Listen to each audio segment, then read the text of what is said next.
L-Arkivi Nazzjonali akkwistaw mijiet ta' dokumenti ta' importanza nazzjonali miktuba minn Sir Adrian Dingley li għatu stampa ta' kif kien pajjiżna fis-seklu 19. Il-Ministru responsabbli mill-Wirt Nazzjonali Owen Bonnici qal li dawn id-dokumenti huma ta' importanza kbira għaliex ser ikomplu jżommu l-istorja bħala parti integrali minn ħajjet pajjiżna u jagħtuha l-importanza mistħoqqa.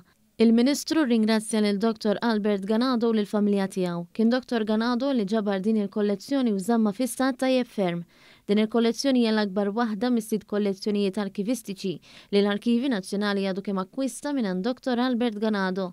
Il-kollezzjonijiet l-oħra huma dokumenti marbuta mal-familja Bonavita, Emanuele Mizzi, Paolo Testaferrata Abela, il-familja Caruana Gatto u Albert Laferla. L-Arkivista Nazzjonali Dr. Charles Farrugia spjega l-proċess li ser isir sabiex jiġi aċċertati li dawn id-dokumenti prestiġjużi jiġu preservati.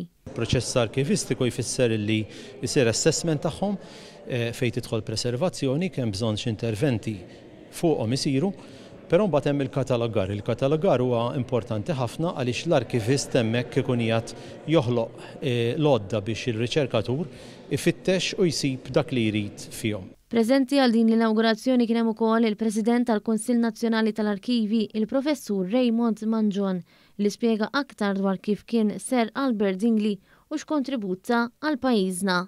Kien il-moħħ tista' tgħid fiċ-ċivil fi żmienu kien meqjus bħala fil-prattika il-Gvernatur, anke kif joħroġ minn diversi Royal Commissioners Reports li saru anke iktar tard.